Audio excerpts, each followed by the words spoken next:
Gary, where did you keep the gifts? I can't find them in the house. Oh, the gifts? I noticed a discomforting look on Gary's face. I affirmed, Yes, the gifts. What did you do with them? I sold them. What? Why the hell did you sell the gifts? I needed the money, so I sold them. Anyways, those gifts were of no use to you. Have you lost your mind? Those gifts were a relief to our pockets. Most of the gifts were essentials for the baby. Why are you creating such a scene out of these trivial things? Well, those gifts were gifted by my parents, so I can do anything with them. They are mine. Hello, my name is Molly. I'm a 34-year-old nurse married to Gary, who is a businessman. Gary has fishery farms where the fish is harvested and later exported to different places. Gary was a fun-loving, energetic man who was always so full of life. After my hectic hospital shift, I looked forward to spending my leisure time with Gary. Our life was moving smoothly for some time until Gary suffered a major loss in his business. The ship exporting the fish from Gary's farm overturned in a storm. Gary was a small businessman, and this loss was insufferable for him. He went into extreme depression. I tried to console him emotionally. Perhaps that was the only thing I could do to comfort him. I didn't have enough savings to help him recover from the loss. I cooked his favorite meals and took him out to his favorite pizza places and gaming parlor. I tried to comfort him as much as I could. Gary spent weeks lying on the couch and playing video games. We visited his farm for a few hours in the day and spent most of his time lounging on the couch, doing nothing. He didn't help me with the household chores either. It was difficult for me to manage the household chores after my stressful shift at the hospital. Being a nurse, I have to extend my shifts and sometimes work night shifts as well. Even on the days when I worked overtime, I cooked meals, cleaned the house, and did other household chores before calling it a day. Gary wouldn't bother to even clean his plates. To be honest, I was annoyed at this sight after a while. I might sound harsh, but these challenges were a part of business, and people dealing in these businesses should be aware of all the consequences. I have very limited business knowledge, but I understand that after a breakdown, one should get faster at his work, reanalyze and re-strategize the work instead of mourning over it. Wasting time on mourning over the loss would add nothing but more trouble for the business. Although I didn't say any of these to Gary, I gave him all the time he needed to nurse his loss. After a month or so, I mustered the courage to confront Gary on this matter. Hey Gary, I know you're feeling too low after that damage, but don't you think you should be moving on now? I mean, instead of mourning, shouldn't you focus on fixing things? Perhaps if you continue to have low spirits, things might get even worse for you. You're so insensitive and selfish. Molly, instead of being supportive of my situation, you are lecturing me about the business rules. Gary's reaction was very much expected, and I didn't mind those words. I knew he was feeling low, yet I wanted to put my thoughts to him. Honey, I know I might sound rude at this point, but I think you're damaging your business further by wasting this time, mourning over the last deal. Having said that, it's your business. I only wish good things for you. You know I love you. Gary was disgruntled by my words, but he preferred to plug in his earphones and concentrate on his video games. It took him more than a month to get back to his business schedule as usual. I felt relieved that finally things are getting normal. However, I noticed a gradual change in Gary's schedule. He had no routine for coming home. Sometimes he came after midnight and sometimes in the morning, and on some days he didn't come home at all. Whenever I inquired him about his odd routine, he would brush me off with his snarky response. Businessmen don't have shifts, you know. We are the owners of our time and work. His snarky response made me wonder about the reason for his growing arrogance. After a few months, Gary again suffered a loss, but this time he did not lounge on the sofa and mourn. Instead, He got moody and rough. The change was visible. He was no longer a happy-going person. He was more stressed, and for some reason, he was always in a hurry. God knows what he was up to. One day, Gary came up to me and asked me very politely, "Honey, I need some money to scale my business. I'm really in stress these days. Do you have any savings to spare?" I was shocked at this sudden ask. "Well, I've been running this house for the past many months after your business suffered that loss. Besides, I have lived my life on the edge, so I don't have enough savings." Yes, that's right. I was the kind of person who believed in enjoying my life to the fullest, at least in my 20s, so I spent most of my savings for traveling and exploring new places. My answer didn't go too well on Gary. He made a disgusted face. After a while, I too felt guilty for not helping him. I was saving as much as I could for a trip to Florida. I thought to myself, can't I sacrifice one trip for my husband? And the answer was yes, I can. Or rather, I should. As a married couple, we should help and support each other, so I decided to give the money which I was saving for my next trip to Florida. I was hopeful that he would pace up his business and things would be fine again. Unfortunately, that never happened. It was during this time I got pregnant. That was the happiest moment of my life. Gary was happy too, but he looked concerned. I was confused at his mixed emotions. "Gary, ain't you happy with the news? What's bothering you?" "I'm happy for the baby too, but..." "But what?" "I'm a little worried if I'll be able to give a decent life to the baby with my unstable income. Isn't the baby happening too early?" "The baby is happening just at the right time. I want the baby and I'll keep it." Gary was annoyed at my response. He wasn't ready to take up the responsibilities of the baby. I brushed it off with the thought that Gary was just too overwhelmed. Men usually feel overwhelmed by the news of the first pregnancy, and especially if it is not planned, because the baby adds to the responsibility. Honestly, I was also concerned about Gary's unstable income. It's extremely difficult to run a house and provide a good life for a child with just one income. We cannot just depend on my income alone, but I was also sure that once Gary becomes a father, he would understand his responsibilities and everything would be fine. I thought Gary would get serious with his work now, but instead, Gary was becoming reckless day by day. Borrowing money became a habit for him. He always had an urgent and exclusive reason for borrowing money. Sometimes it was on the pretext of paying his staff, and sometimes it was to invest in a new breed of fish. I was getting annoyed by him, but I didn't want to take extreme steps at this point with the baby inside me.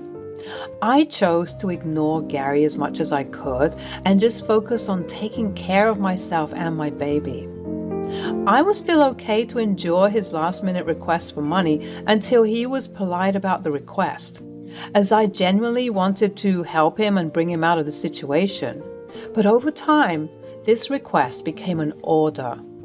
Earlier, his sentences were, "Honey, I'm so sorry to ask you for a favor again.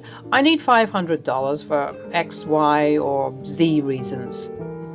But now, his sentences are, "Molly, send me $500 ASAP."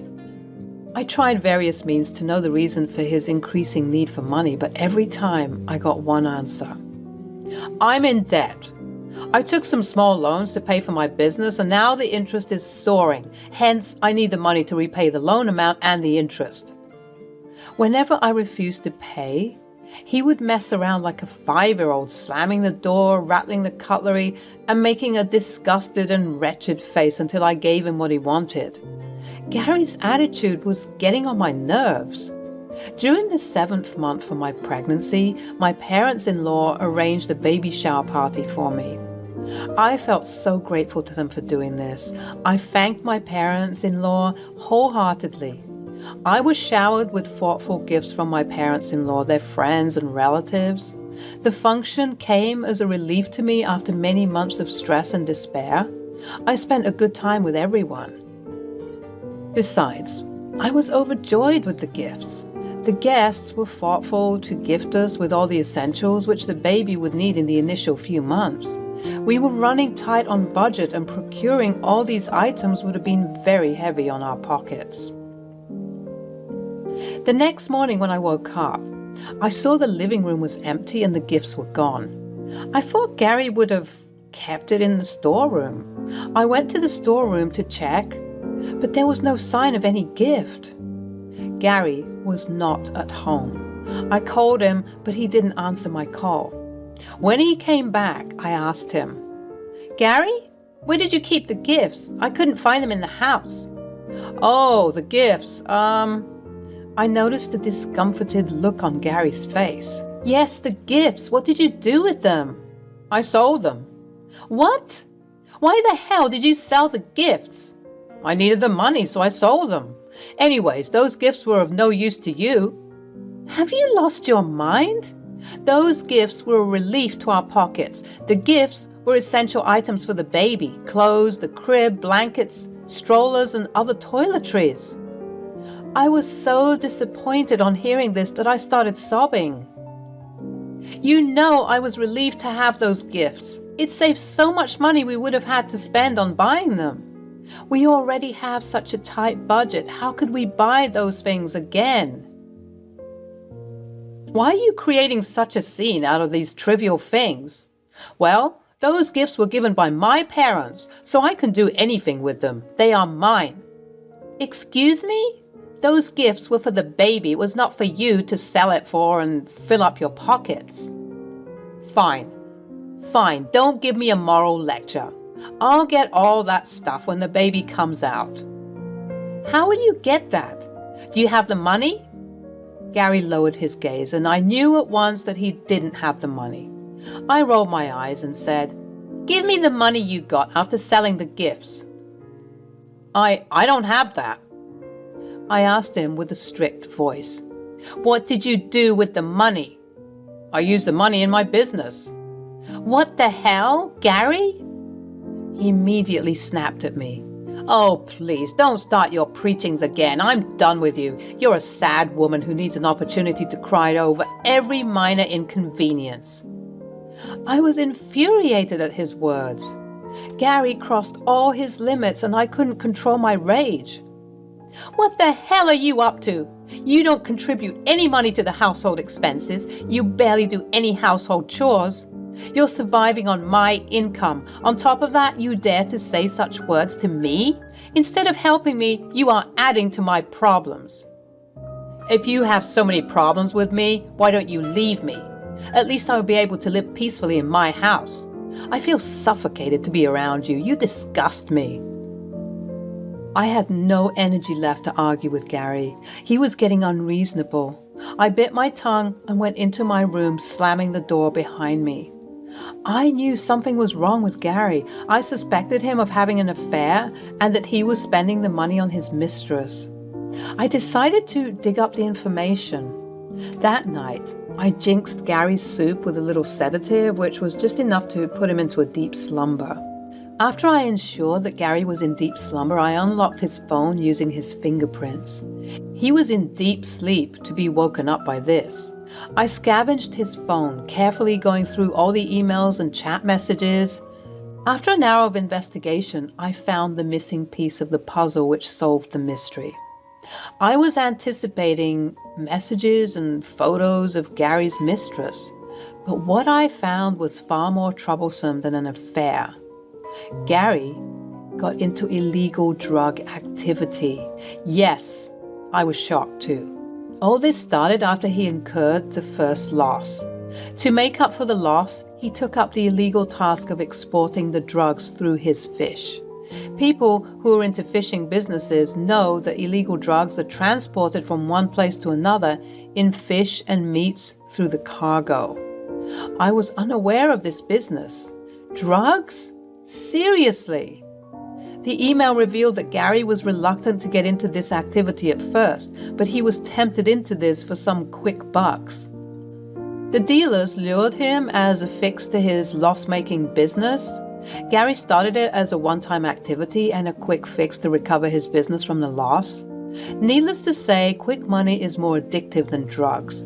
Eventually, he got more and more involved in this. He started enjoying the illegal business and easy money. This was the reason for his sudden arrogance.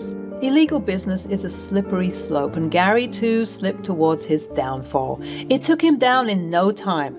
The second loss which Gary suffered was bigger and more horrendous. The second time, when the ship overturned, not only the fish but the drugs too were engulfed by the ocean waves. The drug dealers were torturing Gary to pay for the losses, as it was Gary's responsibility to transport it safely. I figured out all this information from the conversation Gary had with the dealer. I could no longer stay with a criminal. Besides, I'm a nurse and I've witnessed the suffering of people because of drug abuse. It is morally and ethically wrong. I collected all the evidence which was required to prove my case, cleaned all the history of tampering, and kept his phone back. I couldn't sleep for the rest of the night.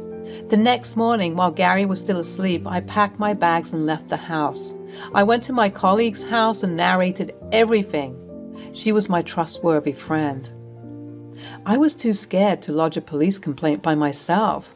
I was worried that the evidence I collected from Gary's phone would take down a lot of people along with him. So if he or any of his acquaintances get to know that it was me who has exposed them, then I might get into serious trouble. My colleague had a cousin who was a lawyer. She called him up and he was there at her house in no time. The lawyer suggested that I can provide all these details to the police anonymously. The police would conduct an independent investigation, and if my evidence turned out to be true, the police would register the case on their own and arrest the suspect. I would come out clean. I followed the lawyer's suggestion. He had contacts in the police department, and I gave all the evidence to the police as an anonymous person. On the other hand, when Gary woke up in the morning, he saw that I had left the house with some of my belongings. He thought that I was angry with him because of the gifts. He texted me, "I know you, bitch. You're flaring up because of those stupid gifts. You'd be hoping that I'll fall on my knees to apologize to you and beg you to return home. I'm not going to do any of it." I saw his message and I ignored it. I was happy that they had assumed this. It would give me the time to execute my plan without Gary getting suspicious of my absence. I was a 7-month pregnant woman going through this turmoil and plethora of emotions. I was terrified with the thought if Gary finds out that it was me, he might try to harm me or my baby. I was in extreme adversity. As we planned, the police took a week to investigate the matter. The evidence had the contacts and conversations that Gary was having with the dealers. My colleague suggested I stay with her until everything is sorted. After a week, I got a call from the lawyer that the police investigation had confirmed that my evidence was true, and Gary, along with a few others, would be pressed with criminal charges. I didn't know whether to be happy about this news or if I should be sad that Gary would be behind bars. I was still anxious. After a few hours, I got a call from a number. When I answered it, Gary was on the other end. I was trembling with fear, wondering if he already knows the truth. Gary spoke to me in a fearful tone. "Babe, I need your help. The police have arrested me. They have pressed charges of some drug-dealing activity. I'm innocent. I know you were still angry with me for that gift thing, but please help me now. Get me bail and a lawyer. We can sort out our differences when I'm out of here." I sighed with relief that he didn't know the truth. "Gary, I don't want to be associated with any criminal. Forget about the bail. I'm going to break all ties with you. I'm filing for divorce." I hung up the phone without giving him the chance to speak. This was my plan. The lawyer had suggested that once Gary is arrested, I can file for divorce on the grounds of disassociation from a criminal. Neither Gary nor any of his acquaintances would suspect my move, and I could be safe. The news of Gary's arrest reached his parents. After I denied the help, Gary called up his parents and they too refused to help him, stating that it would damage their reputation if they support a criminal. This made my plan easier. I filed for the divorce and it was settled smoothly. A year has passed since that incident. I gave birth to a gorgeous baby girl. When I look back to those times, I pat myself for following my instinct and sleuthing on Gary. Had I not done that, Gary would have still sucked all my money like a parasite, or God knows, he might have harmed me or my baby. Criminals have no morals. The fact that it was me who has given all the evidence to the police remained a secret between me, my colleague, and the lawyer. I'm living with my parents for the time being, until the baby grows up. Gary's parents are helping me with the child support until he's out, which I doubt to be any time soon. Quick money could be an easy way out, but more often than not, it leads to a slippery slope of adversity and crime.